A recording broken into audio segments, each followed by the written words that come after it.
అమ్మా, మన దేవుడు ఎవరు?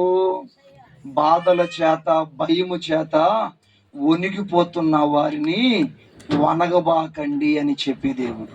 ఇర్మయా, ఎవరు మన దేవుడు?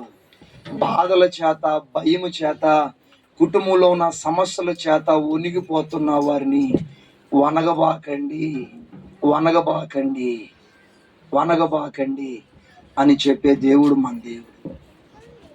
అర్థమవుతుందా? గతించిన దినాల్లో మనం చూసాం, రవణను కోసం ప్రార్థన చేశాం. దేవుడు ఏం చేశాడా? మేలు చేశాడా, కీడు చేశాడా? వాళ్ళ కుటుంబీకులు ఎంత వణిగిపోయారు ఆయనకు బాగలేనప్పుడు. ఆ తర్వాత మన తెప్పమ్మ భార్యకి బాగలేదు. వాళ్ళు దేవుడు చేశాడు అని నమ్మినా నమ్మకపోయినా మన అనవసరం. ఏంటంటే నానా విధమైన బాధలతో ఉన్న వారిని, భయముతో వణిగిపోతున్న వారిని వనగద్దు.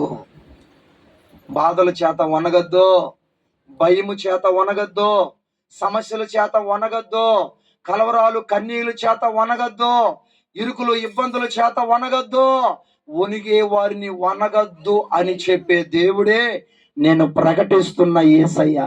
చప్పట్లు కొట్టి గట్టిగా, కొట్టి గట్టిగా హల్లెలూయా. గట్టిగా చెప్పండి హల్లెలూయా. ఉద్యోగంగా చెప్పండి హల్లెలూయా, హల్లెలూయా.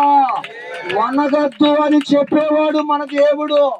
ఇప్పుడు యోబంట నానా విధమైన బాధల చేత